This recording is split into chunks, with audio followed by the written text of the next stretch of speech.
नमस्कार, आप देख रहे हैं एएमजी न्यूज। आपके साथ मैं नीला। शहर और आसपास की खबरों को लेकर आज हम फिर हाजिर हैं। उलीडी थाना क्षेत्र के हयात नगर में बच्चों के बीच हुए झगड़े के बाद बाइक सवार शहबाज ने बस्ती के ही इरशाद को गोली मार दी। घटना में इरशाद की छाती पर एक गोली लगी है। फिलहाल उसे इलाज के लिए एमजीएम अस्पताल में भर्ती कराया गया है। इरशाद मानगो डिमना बस्ती का रहने वाला है। घटना की जानकारी पाकर उलीडी पुलिस एमजीएम अस्पताल पहुंची और इरशाद से घटना के बारे में पूछताछ की। इरशाद के बारे में बताया गया कि वो इलेक्ट्रीशियन का काम करता है और दिन के 3 बजे बाइक से अपनी घर की तरफ जा रहा था। इस बीच ही हयात नगर में उसे गोली मारी गई। गोली उसकी छाती पर लगी है। घटना के बाद लोगों ने किसी तरह से उसे इलाज के लिए अस्पताल में भर्ती कराया। डिमना बस्ती हयात नगर की घटना के बारे में इरशाद का भाई शहनवाज ने बताया कि मारपीट की घटना के बाद विवाद शुरू हुआ था। शुक्रवार को जुम्मे की नमाज पढ़ने के बाद ही विवाद हुआ था। बच्चों के झगड़े के बाद बादशाहबाज कट्टा निकालकर बच्चों को चमका रहा था। इस बीच इरशाद ने शहबाज से पूछा कि ऐसा क्यों कर रहा है। इसके बाद ही शहबाज ने इरशाद को गोली मार दी। आरोपी शहबाज के बारे में बताया जा रहा है कि वो हयात नगर ऊपर बस्ती की रहने वाला है। शुक्रवार को 2 बच्चों के बीच झगड़ा हुआ था, जिसके बाद ही मामले ने दूसरा रूप ले लिया। घटना के बाद इरशाद की हालत बिगड़ने पर अस्पताल के डॉक्टरों ने उसे टीएमएच लेकर जाने की सलाह दी है। अभी 2:30 बजे के करीब हयात नगर से कुछ सूचना प्राप्त हुआ कि इरशाद नाम का कोई व्यक्ति है, उसको किसी के द्वारा शायद बुलेट इंजरी वगैरह हुआ है। तो फिर हम लोग तुरंत घटनास्थल जाकर सत्यापन वगैरह किए भी इनको तुरंत मेडिकल चिकित्सक जांच के लिए हम लोग यहाँ एमजीएम अस्पताल लेकर आए थे। डॉक्टर के द्वारा यहाँ पे इनका जांच किया गया है और उनको टीएमएच रेफर किया गया है। अभी ठीक है, स्थिति ठीक है उनका, डॉक्टर का कहना है स्थिति ठीक है। बाकी टीएमएच में आगे का इलाज किया जाए, यही। जमशेदपुर में शुक्रवार की अहले सुबह करीब 3 बजे गोलमुरी थाना अंतर्गत एमएस ढाबा के बाहर अपराधियों ने युवक को गोली मारी, जिसमें गोली युवक के पैर पर जाकर लगी। प्रत्यक्षदर्शियों के अनुसार 3 राउंड फायरिंग की बात सामने आ रही है। गोली चालन के कारण दुकान के फ्रिज भी पूरी तरह से क्षतिग्रस्त हो गया है। आपको बता दें कि शुक्रवार की सुबह कुछ युवक एमएस ढाबा में खाना खाने के लिए आए थे। इसी बीच दूसरे ग्रुप के युवक वहां पहुंचे और दोनों में बहस हो गई, जिसके बाद बाहर से आए बाइक सवार युवक ने कदमा निवासी रोशन सिंह को पैर में गोली चलाई, जिससे वो घायल हो गया, जिसे स्थानीय लोगों की मदद से इलाज के लिए टीएमएच में ले जाया गया। गोली चलाने के बाद सभी अपराधी वहां से फरार हो गए। फिलहाल पुलिस घटना की जांच में जुटी हुई है। रात्रि करीब 3:30 बजे लगभग हम लोग को सूचना प्राप्त हुई कि हमें ढाबा के पास फायरिंग हुई। सूचना पर हम लोग ढाबा पर आए, पता चला कि यहाँ कुछ लोग खाना खाने के लिए आए हुए थे और खाना खाने के क्रम में दोनों में आपस में कॉन्फ्लिक्ट हुआ और उसके क्रम में दो तीन अज्ञात लोग जो थे वहाँ फायरिंग करके जैसे कि एक व्यक्ति को गोली लगी है। अभी तक किसी की पहचान हो पाई है? अभी तक किसी की पहचान। जमशेदपुर के परिसदन में शुक्रवार को झारखंड विधानसभा की प्रश्न एवं ध्यानाकर्षण समिति में एक बैठक की, जहां तमाम विभाग के आला अधिकारी मौजूद रहे। इस बाबत सभापति नलिन सोरेन एवं समिति सदस्य प्रदीप यादव जमशेदपुर पहुंचे, जहां उन्होंने जिले के तमाम अलग अलग विभागों के अधिकारियों के साथ बैठक की। इस दौरान विधानसभा में उठाए गए कई सवालों पर समिति ने संबंधित अधिकारियों से जवाब तलब किया। मुख्य रूप से राज्य के नई नियोजन नीति के तहत 75% स्थानीय युवाओं को रोजगार कैसे सुनिश्चित हो सके, इसको लेकर समिति ने बैठक पर विशेष जोर दिया। वैसे अब तक इस मुद्दे को लेकर समिति 6 जिलों में बैठक कर चुकी है और राज्य के सभी जिलों का बैठक भी आगामी दिनों में संपन्न कर लिया जाएगा। अभी तक हम लोग जो है 6 जिला घूम चुके हैं और भी जगह जाएंगे और यही सब के चलते कि यहाँ के लोगों को नौकरी नहीं दें, कम से कम नहीं मिल पाएगा सबको, तो कम से कम 75% लोग जो कंपनियां हैं उस कंपनियां में उसको रखने का काम करें, उसको देने का काम करें। क्योंकि अभी देखा जा रहा है कि यहाँ के लोग बाहर प्रदेश जाते हैं काम करते हैं, तो क्यों नहीं इस झारखंड प्रदेश में ही काम करें।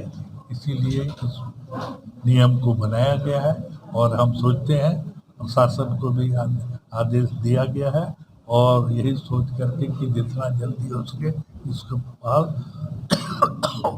आगे बढ़ाएं काम को आगे। जमशेदपुर आबकारी विभाग को एक बार फिर सफलता मिली है, जहां एक अवैध विदेशी शराब की मिनी फैक्ट्री का उद्भेदन विभाग ने किया है। सिद्धगोड़ा थाना अंतर्गत बाबूडी लाल भट्टा इलाके में इसका संचालन हो रहा था। विभाग को इसकी गुप्त सूचना मिली थी, जिस पर विभाग ने तत्परता दिखाते हुए वहां छापेमारी की। विभाग ने यहां 17 पेटी तैयार अवैध नकली शराब को जब्त किया है। साथ ही अलग अलग शराब के ब्रांड के नकली स्टिकर एवं पैकिंग मटेरियल को भी जब्त किया गया है। हालांकि इसमें किसी की गिरफ्तारी नहीं हुई है। विभाग इसको लेकर छापेमारी कर रही है।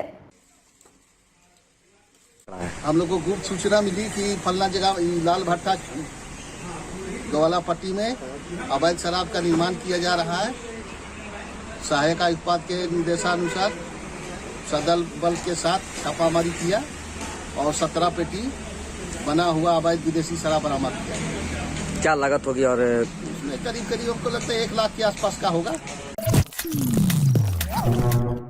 आगामी 30 अप्रैल को देश के प्रधानमंत्री नरेंद्र मोदी के मन की बात के 100वें संस्करण का प्रसार होगा। इसको लेकर जिला भाजपा ने शुक्रवार को पोस्टर का विमोचन किया।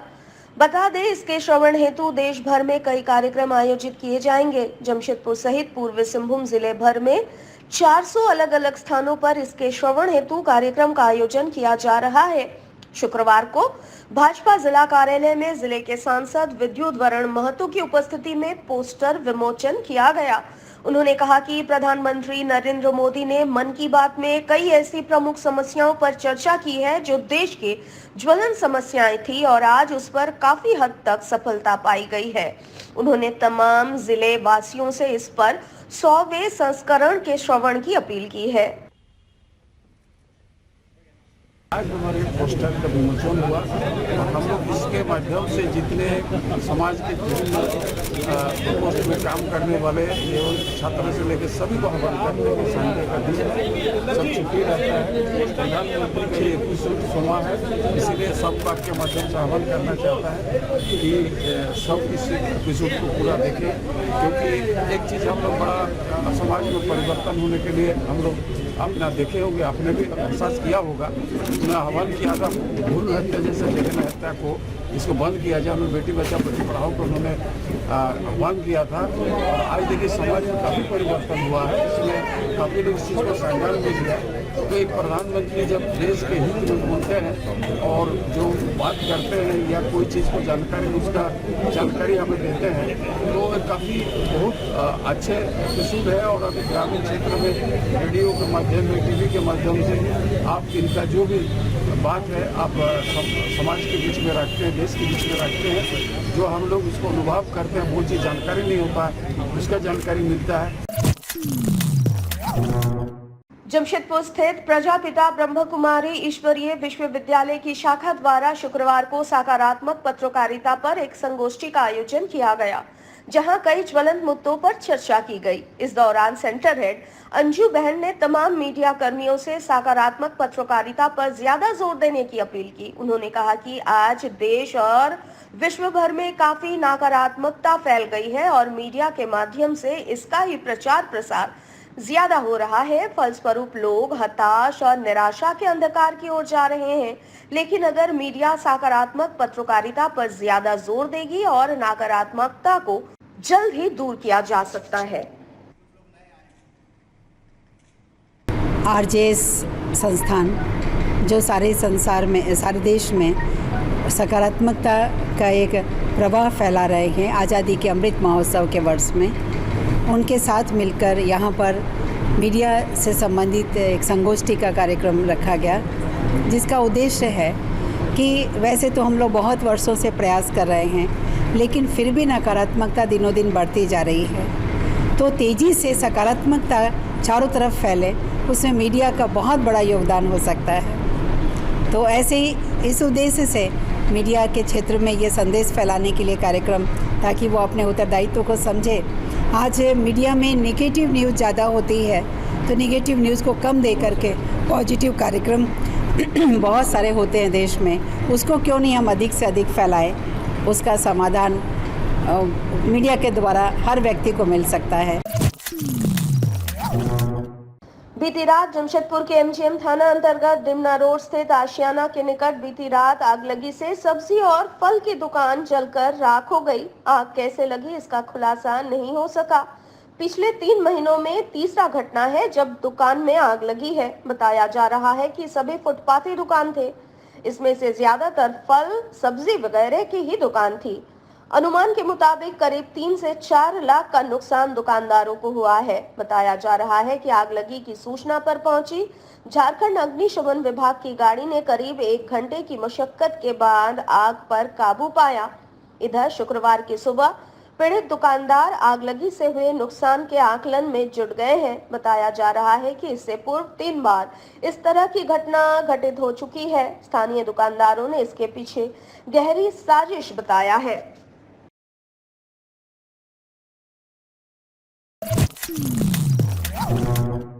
आज के लिए बस इतना ही। कल हम नए खबरों के साथ फिर हाजिर होंगे। तब तक के लिए एएमजी न्यूज की पूरी टीम को दीजिए इजाजत। नमस्कार।